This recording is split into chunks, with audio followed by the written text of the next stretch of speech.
Okay, good morning here from Brazil. Today in another English Brazil International. I have a pleasure to be the host of this great guy, Matheus.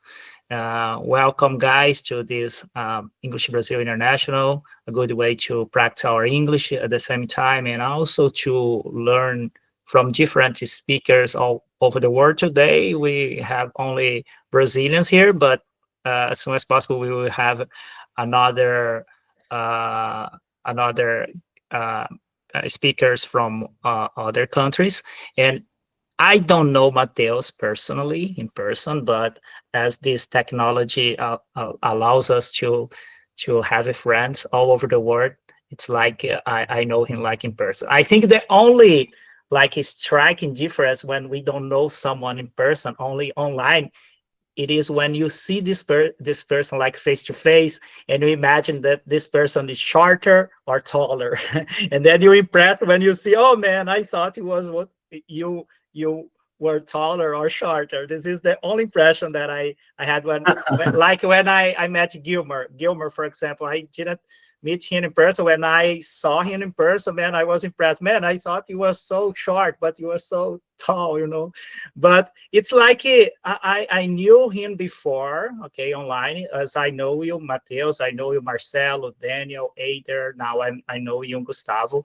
But it's like a friendship that we build through technology, and it's a good way, like for me, it's like I'm talking to you guys in face-to-face, like, okay? And it is a pleasure, Matheus, to have you as a special guest today. So let's start speaking a little bit about you, about your life, and then we are going to open to the others to make questions, okay?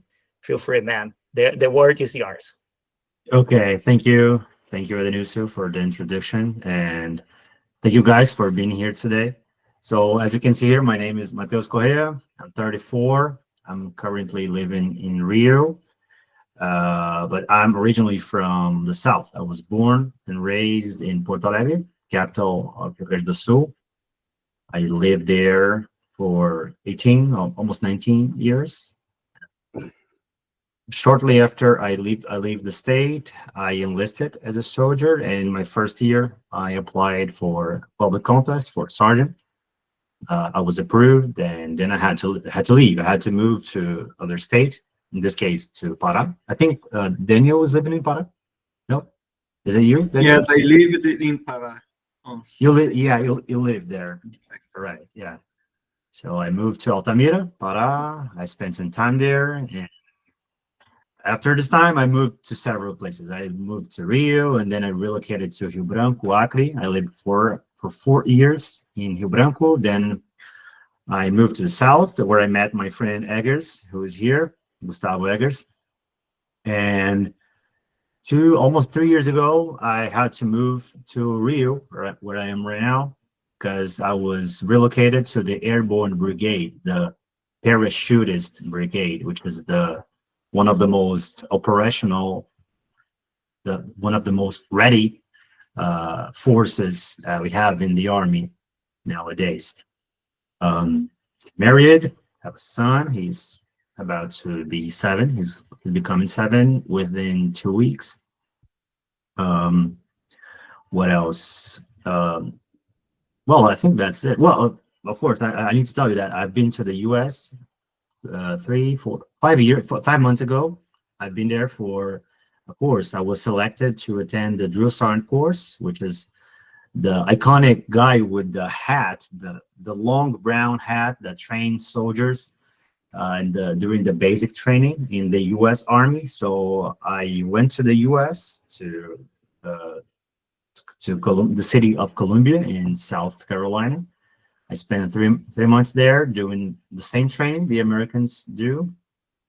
So we kind of go through all the process that the soldiers, the enlists, do in their basic training, but we do that in the sense that we need to execute and learn how to train soldiers. So we are doing it, and at the same time we're learning how to prepare the future American soldier. It was a very productive time there. I learned a lot. I felt that my English improved greatly. and was one of the experiences that I was most anxious to have, to go to another country, to experience other traditions, other cultures, talk to people from other language. And my main goal was actually the US, and fortunately I was selected to a mission to the US. And well, I had a great time there. I made a lot of friends. I'm even trying to invite some of the friends I made here to our international sessions. I'm trying to schedule with them, but since they are now drill sergeants, they are quite busy. They need to stay for 2 years in a row, training soldiers, basic training after basic training. So they are very busy and trying to find some time in their agenda to come here and share their experiences with you. And as soon as it happens, I'll let you know. I'll tell, well, one of my friends, a drill sergeant, is available for a conversation, and it would be nice for you to be part of this experience. So, well, that's a little bit about me, and I'm free for to respond your questions. Okay, great. We have Daniel already with a Yes. question. Oh, before you ask Daniel, I forgot. Sorry, Matheus, I forgot, guys, to tell that Matheus also is part of English Brazil. He's one of our organizers, okay? And I forgot to Right. tell, so he's a member staff as well, okay? So go ahead, Daniel, with your question. Okay. Oh, Matheus, since you told how many states that you lived in Brazil, I was wondering, it's impressive, in fact. Which one do you think was the more interesting, and why? You know, I think within Brazil we have different cultures, and some places are far different from others. So I think you could share some experience with about that. Well, talking about, let's say, expectations and misconceptions, I think the most interesting place I've been and lived was Rio Branco in Acre, because before I moved there, when I just knew that I would have to move to Rio Branco in Acre, I didn't know anything about Acre. I knew a little bit about Manaus and Belém, Altamira as well, but not about Acre. And people say that it's the land of dinosaurs, right? So actually, I wasn't expecting anything. I thought it would be like a very flat city, you know, not many buildings. I wouldn't see well developed public services. Maybe I wouldn't find a high JPA per capita distribution in the city. I wasn't expecting much, and when I got there, I found that it was totally the opposite. It's a big capital. A lot of people live there. Some people with high income. So it's a city that has been developing very fast. There's even a mall. They have a mall there with a movie theater, and it was shocking for me to see that there's a lot of people living there, and it's not a forest. You know, the forest is actually very far from the city, because there are a lot of farms around. It's because of the deforestation. You know that it's happening in the Amazon region, and you can barely see the jungle. Actually, if you want to go to the jungle, you need to drive for Oh, really? several kilometers, very far, very away from the capital, to see a really jungle environment. So that was very surprising. The climate also was very pleasant, and well, this is the city I wasn't expecting anything, and it gave me a lot. Nice to hear that. You know, something odd. When I lived in Porto Trombetas in the West Pará, something odd was the time zone. You know, it's the same time zone, but we can see the difference, feel the difference, like 7 p.m.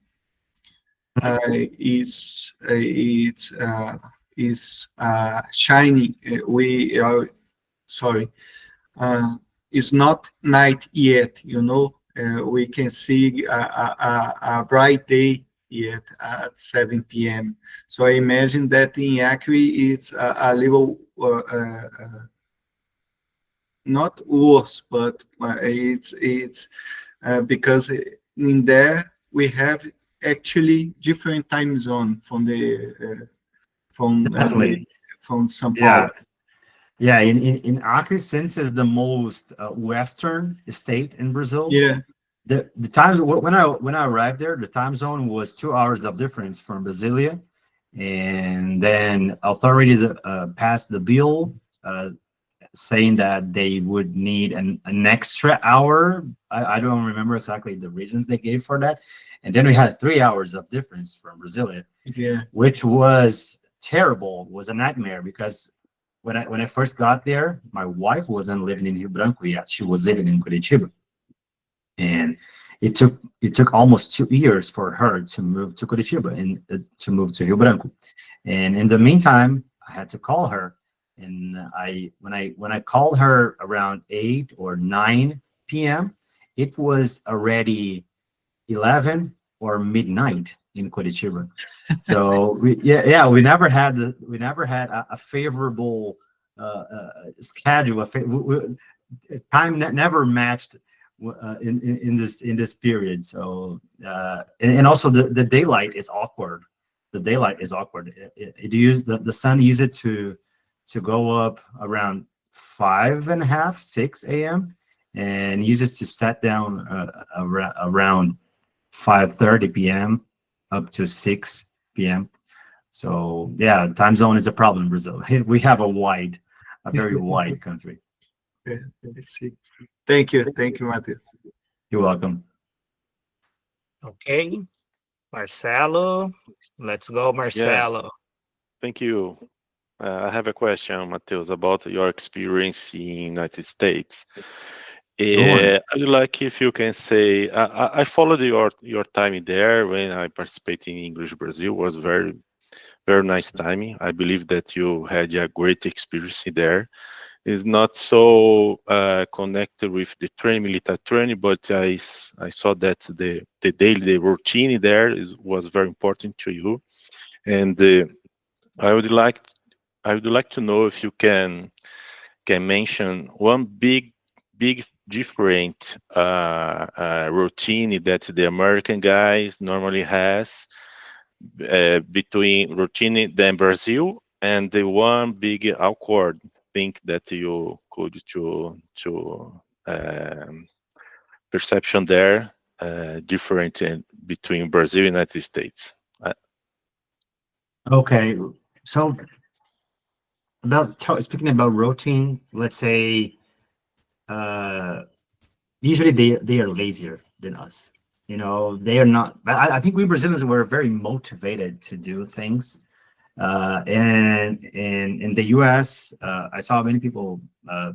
They eat a lot of junk food at home. They are used to hard liquor as well. So there are some factors that I think contribute. They are not so productive as us. But people in the military are a little bit the opposite. They are very motivated people, sometimes more than people here than military here in Brazil. They are very, very motivated. They are one of the best guys I ever met. But overall, Americans used to be a little bit lazy, especially in terms of cooking. They don't like cooking that much. They prefer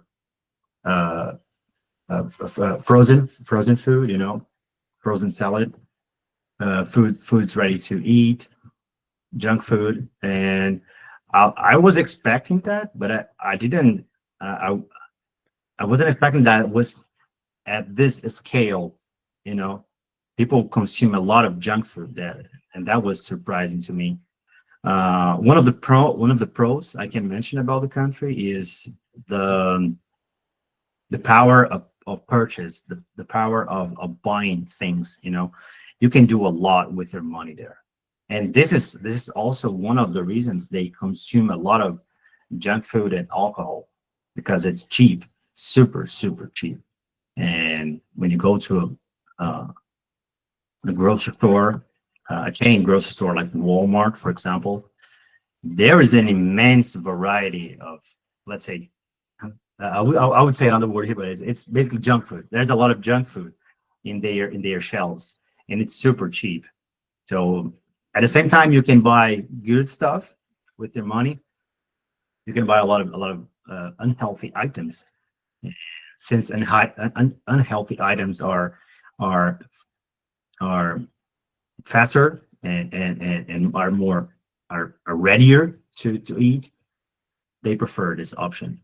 So a pro is the power of purchase, and a con would be their lifestyle. Let's say their lifestyle in their habits in terms of consumption. Okay. Okay, thank you. You're welcome. Hey there. Hello, hey there.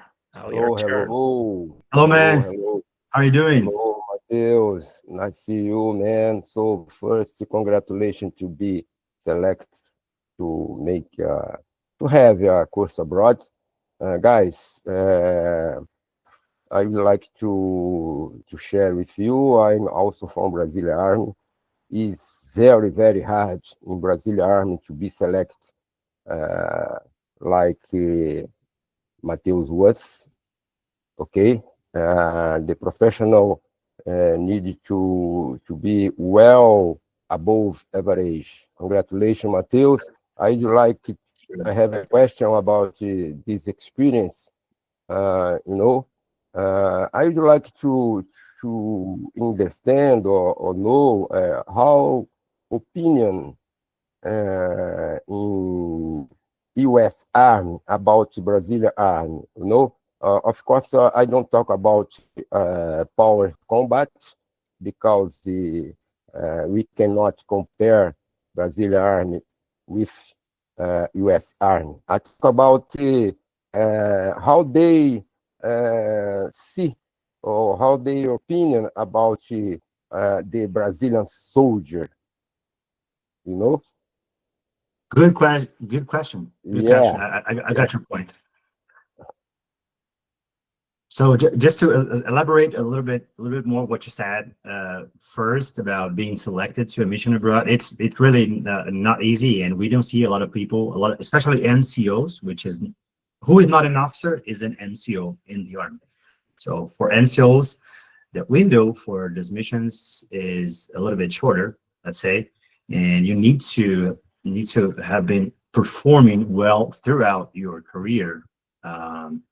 Beyond that, you need to be certified fluent in a foreign language, usually Spanish or English. In my case, both, but not many people are eager to do that, and you need to prove your fluency. You need to have a certification. So yeah, it's a tough process. I don't know many people who have been abroad with the Army, for the Brazilian Army. So now about your question. This is something I ask them very frequent. What do you know about Brazil, and what do you know about the Brazilian Army? In fact, they don't know much about us. They have a lot of misconceptions, let's say, about Brazil. They have that image of samba and Rio de Janeiro and Carnival, and they understand that Brazil is a big country and have a very wide multiculturalism here in Brazil, but mainly they think Brazil is Rio. So, and speaking about the Army, most of them never had any contact with someone, with an army man or someone in the armed forces of Brazil. So they don't know much about us. They know that our army is pretty capable. We have a big personnel. I think now we are around 200,000 active military in the military, but they don't know much about us, and then that's a shame because we're the biggest army in the whole Latin America. You know, for in Central America and also in South America, we're the biggest army, and it's a shame they know more about Mexico, they know more about Venezuela and countries of the Central America than about us. Some of them had some contact with Brazilians doing some kind of training in the United States, and they say that we are very good soldiers. We're very good soldiers. When we go there, we do our best. We usually perform very well. We have very good scores, and this is a fact because we don't send people there randomly. We filter very well who we are sending to represent our country. So, but to be honest, not many of them had contact with a soldier from Brazil. Okay. So Thank you. just to complete, I ask, I make this question because every year Brazilian Army and the U.S. Army have a combination operation together. Okay, Corey. Yeah, joint operation. Corey. Yeah, guys. correct. It's opportunity in both arms change experience. It's very important for us because the Brazilian Army have war experience, you know. That's right. But yeah, thank you. Yeah, it is talking about we have the combination operation, which is not so often. We have the core operation, which is a joint operation between the Brazilian Army and the U.S. Army. And these operations, their main purpose is to exchange good practices, good methodologies, and bring a little bit of their experience, knowledge in real conflict to Brazil, because I'd say fortunately we are not involved. We are recently in this century we're not involved in any kind of real conflict. Okay. Thank you. Vanderlei, good morning. Welcome, Vanderlei. Good morning. Hello. Good afternoon, everybody. Hello. What's up, Matheus? Hello, man. Sorry about being late. I just found out I'm going to work. So I'm running around ironing clothes, running around like a chicken with my head cut off. So I seen a picture or a video the other day, and was that you rappelling out of a helicopter? And if it is, what is it like to rappel out of a helicopter? I'll try to cast the video here. Just a moment. Let me see if I can find it. Yeah, that was pretty amazing. But that was me. Indeed, I just came back from Caçapava in São Paulo, where me and other guys from the Airborne Brigade, we are having we call in Brazil aeromóvel, which is basically air assault training. We'll learn how to attack an enemy position coming from a helicopter, and there are some methods you can use. You can come from a plane and then be dropped with your parachute open, or you can do a rappel or any kind of other technique from a helicopter. And I was doing rappel. I choose one of the hardest methods. Let me try to open the video here for you. I make you the co-host so you can share your screen, Matheus. Can I share? Yeah, you can share your screen. I make you the co-host now. Let me see. Can you see my screen? Yeah. Yeah. So I'm the guy on the left that is about to climb down the rope of the helicopter. Is it? Oh.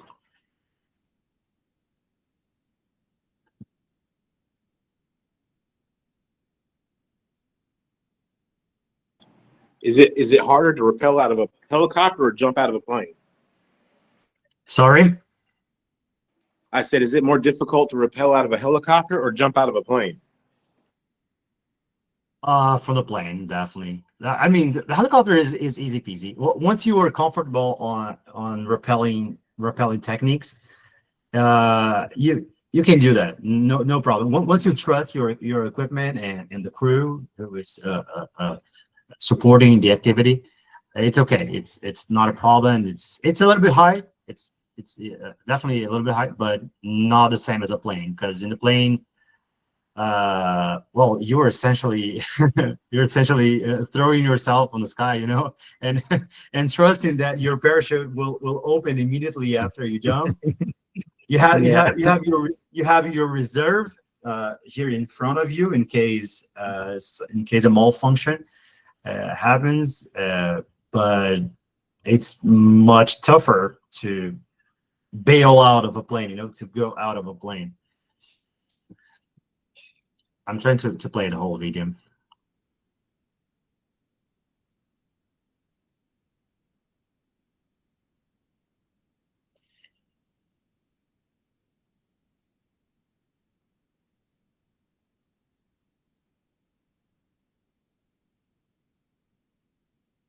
How high it is, Matheus? Like 50 Well, to 30 meters?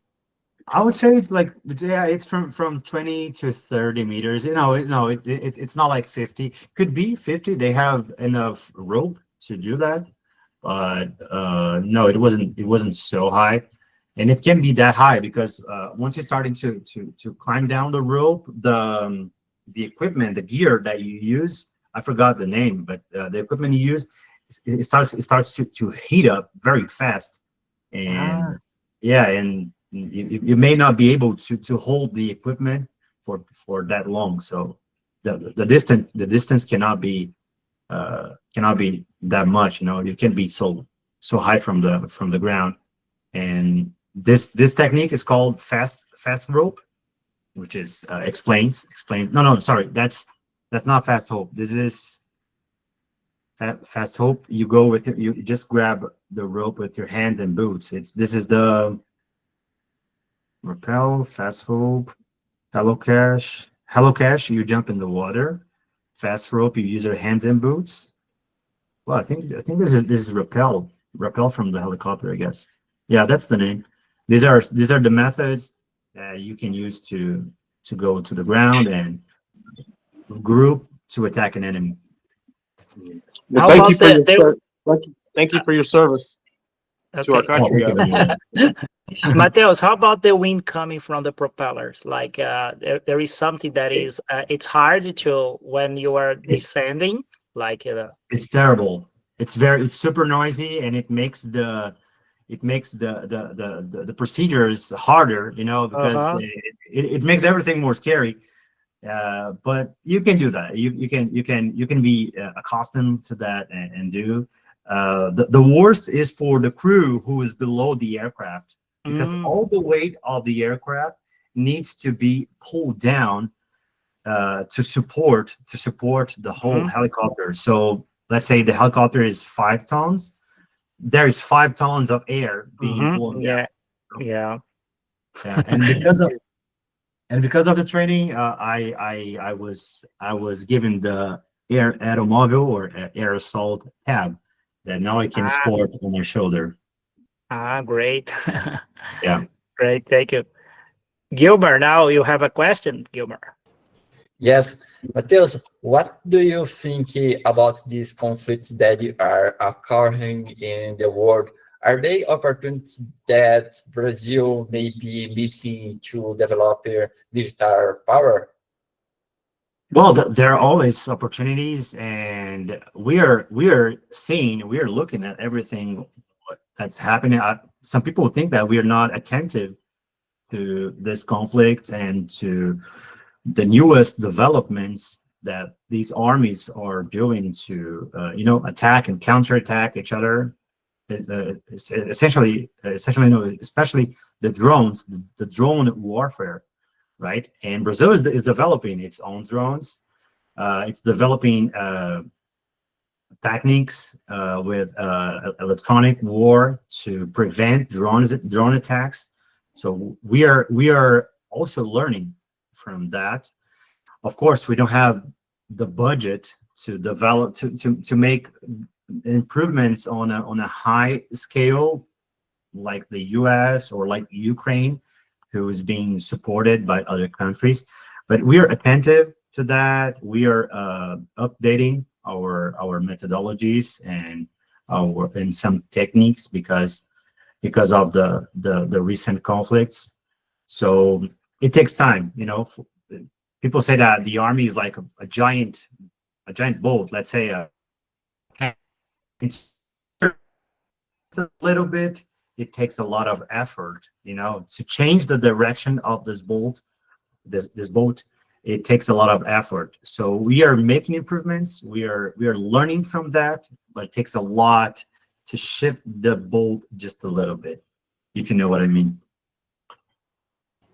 Okay, thank you. You're welcome. Okay, thank you. Vanderlei, do you have another question, Vanderlei? No, my hand's still up. No. Okay. Heider, you have another question? Yeah. No, No, Matheus. I'm listening to you. You Uh, can talk. I just read something here. Go on. You can talk. I'm listening to you. Okay. Matheus, tell me what the next army course do you plan to take or do you like to take?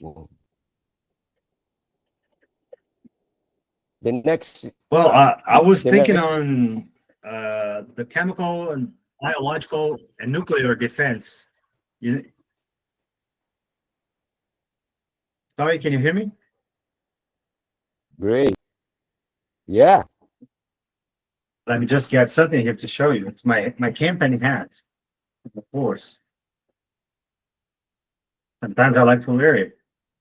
The sessions to prove that I've been there. Just to prove that I've been there.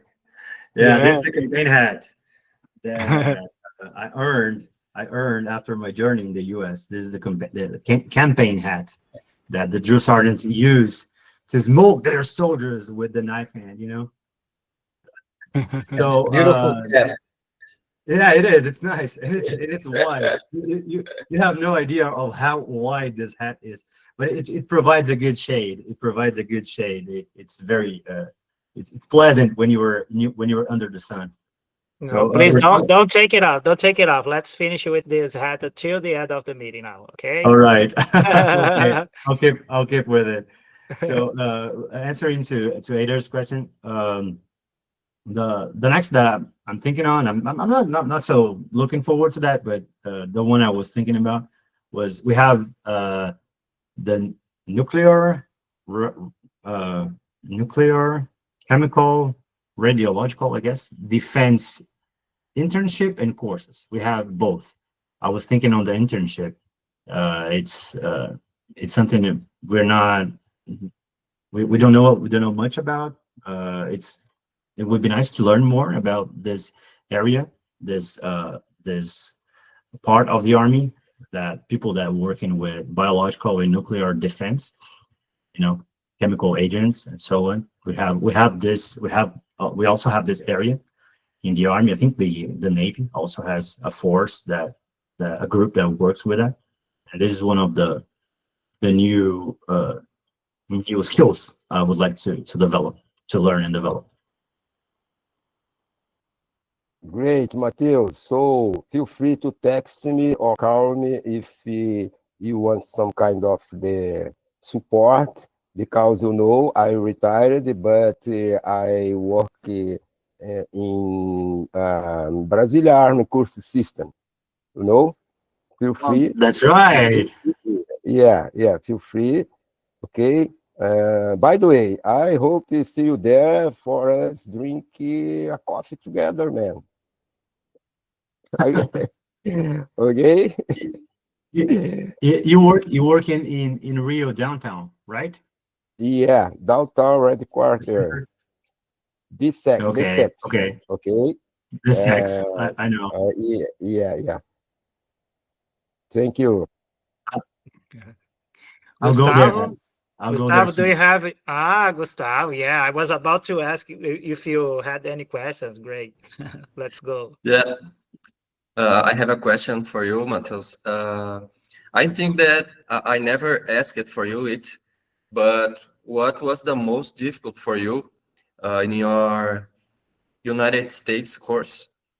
If it was living immersed in another language, or it was the weather, the course, the weather, because I know that you are working in Rio de Janeiro, and it's really hot there. And when you travel to United States, it was the winter. It was almost snowing. So Yeah. for you, what was the most difficult? The language, because I know that you talk very well English, or the weather, because you change it. It's the opposite. Well, the weather was shocking because I was here. I was in the peak of summer. It was January when I left to the U.S. When I traveled to the U.S. and there was the peak of the winter. And even though South Carolina it's one of the most affected states with the winter conditions, with the winter winds and storms, we had a snowstorm as soon as I arrived there. They said that it didn't happen for years. So when I got there, they told me that I had to go to Walmart and store food for 3 days because they would shut roads. The pavement would become icy and slippery, and they would essentially shut a lot of roads inside the fort, and I would have to store food. But that was okay. I can adapt with that. They are buildings. They are fully climatized, so they have heating system in all the facilities. It's not like in Brazil that you need an air conditioning for every compartment or every room. They have this in all the hotel where it was and in other buildings. So the most shocking thing for me was to see that my English wasn't enough. I mean, I can communicate, I can understand clearly, but there are accents. There are people that speak very fast in their own manner, and we're not used to. Let's say you start speaking with Vanderlei. At first, you probably won't understand, you won't grasp much because you are not used to his tone, to someone whose vocal aperture was developed to speak another language. And he also has an accent. I have, let's say, a Brazilian accent. He has his American accent. I was in the military, so there were people from all over the country, people from accents from the north, the west, the south, and so on. So I was very surprised that I wasn't well tuned to understand them. But I recognize that this is a process and it takes some time to get used to the way they speak, to their pace, to the speed of their speech. And it was a full immersion. I didn't have anyone to help me. I know that in some missions we have a crew that support us in the country and in the country we're going to, and usually this crew also speak English or sometimes Portuguese or Spanish, and this is helpful. I didn't have anyone, so it was a challenge.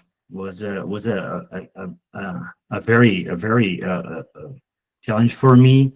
But soon I realized that my English was doing good, was sufficient for the mission. People use it to compliment. Wow, how did you learn English? How did you reach this level, even though you never been abroad?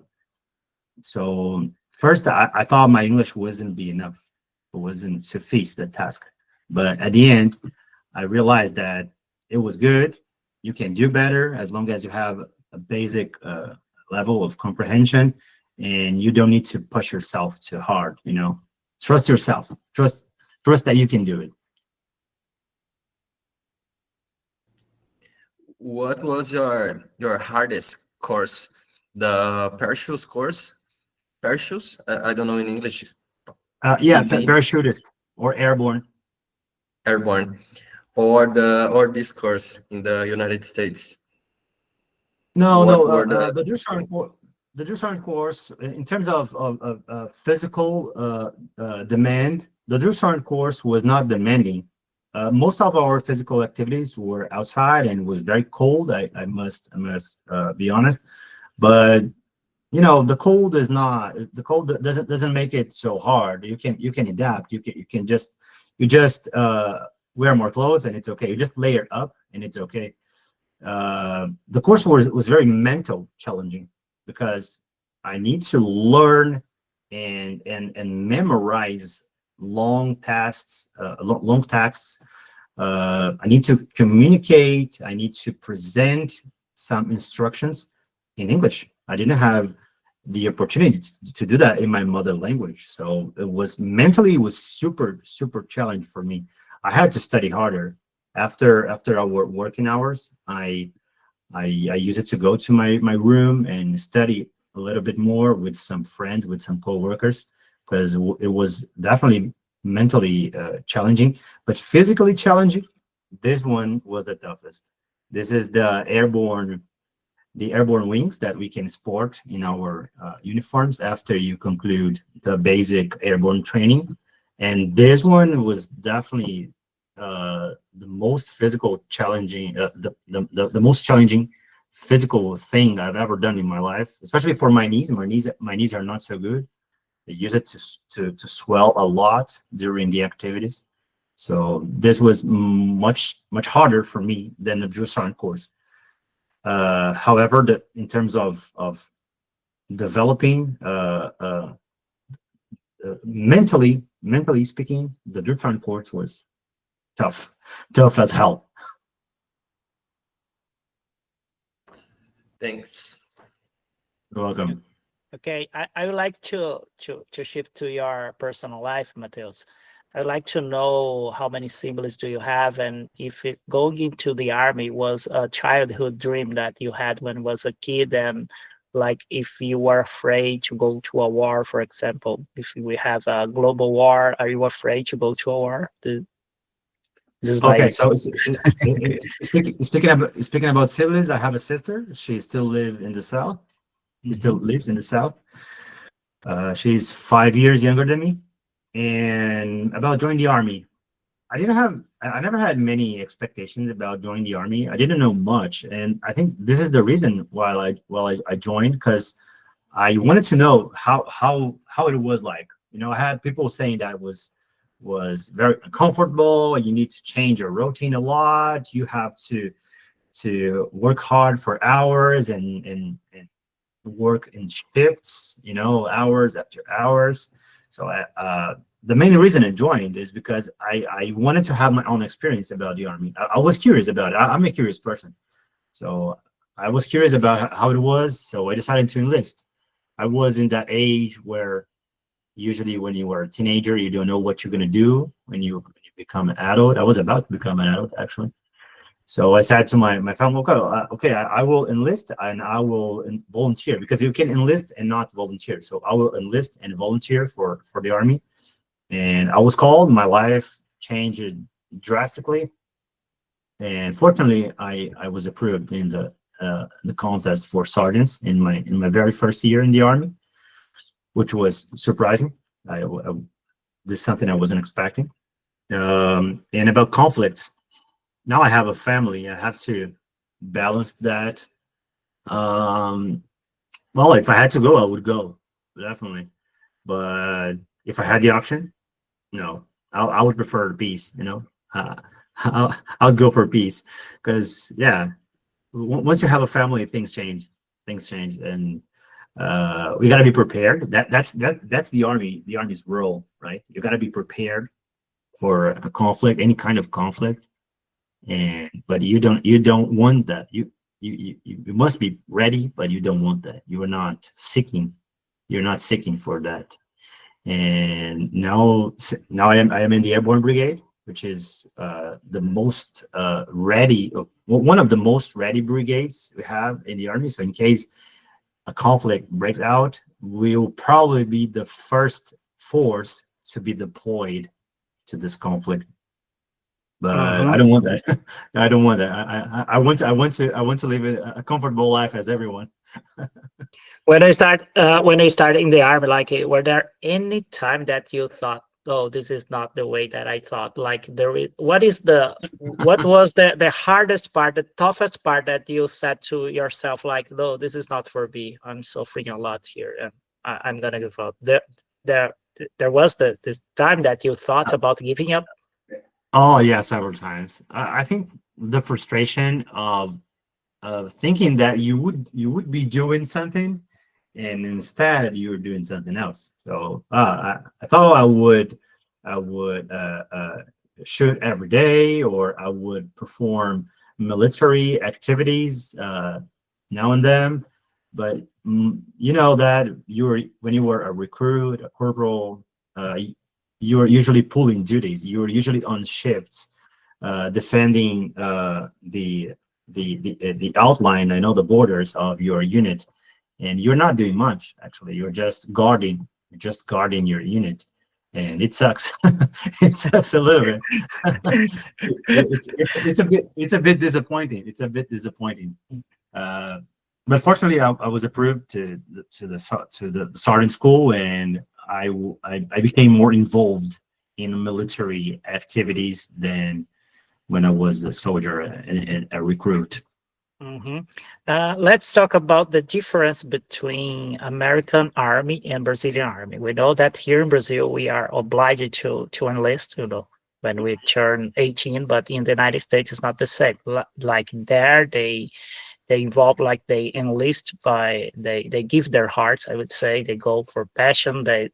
Most of them, they have this dream to become a soldier and to fight for their countries. Do you think that is because there they go because they want, because there is something that they give their hearts, and here in Brazil we are, like, obliged to go? Do you think there is a difference in the way that there's a main difference? Well, there's a lot of difference, but the main one is that I think you are more well paid for what you do, and you feel that you are doing something for your country when you are in the U.S. Army. If you're not stationed at your base, you are probably deployed in another country, and this is good. Usually the missions are not conflict missions, but you're having an exchange with another army. You're constantly learning.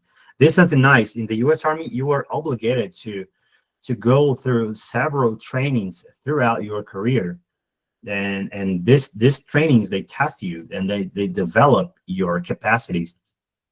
And in the Brazilian Army is not exactly like that. If you don't want to do anything, you can just stay where you are in your rank, in your career. You don't need to develop new abilities to be promoted. And in the U.S. Army, you can only go up to a certain rank. After that, you need to perform very well to continue in the ranks of the U.S. Army and to be promoted to higher ranks. Another difference is that here you're obligated to enlist at the age of 18. In the U.S. Army, you can enlist up to, I guess, 34 or 36 years. There are some waves, there are some exceptions, and you can enlist a little bit older than that. And you are paid a very good bonus for enlisting, because the U.S. Armed Forces, they need more people. They need more people capable of enlisting, and they're having a hard time with that, because young people in America, as I said before, they are not physically prepared for the army. They don't have a big pool of capable adolescents, capable teenagers to enlist. Usually they are a little bit fat. They are not used to physical activities. They become depressed easily or frustrated easily. They want to go back home. So they are having a hard time with recruiting nowadays. Yeah. Thank you. Anybody else? No. Yeah. We are okay. Gustavo Eggers. Sorry, my last question. Again about the U.S. Army course. How you feel achieving the second place in this course? Because I know that it's a hard course. I think that it's a hard course, and how you feel because you are the only foreign Mhm. military. I don't know Yeah, how for you feel military. about that. Yeah, about Well, you achieved the second place. well, I felt very, very proud of my achievements there. I worked my ass my ass out there. So yeah, as you said, I scored second in a class of 115, if I'm not mistaken. In the physical test, I scored second for only 4 points. I didn't score first.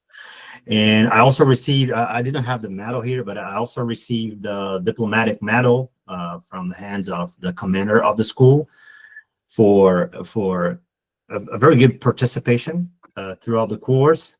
I also was included in the commandant's list, which is an award they give to the students that perform 80% or plus in all the assessments and never failed any assessment. So in the school, many people failed assessments like the physical tests, the physical tests training, because we execute and we also train.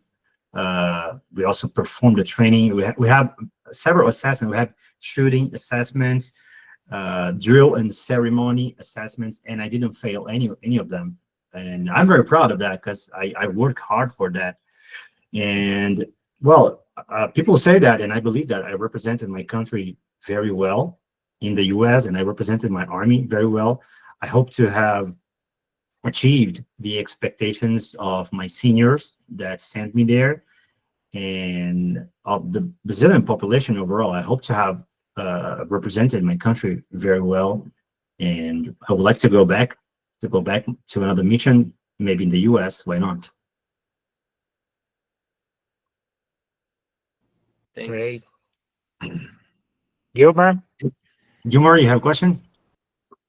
I admire the dedication that the military personnel have for their profession.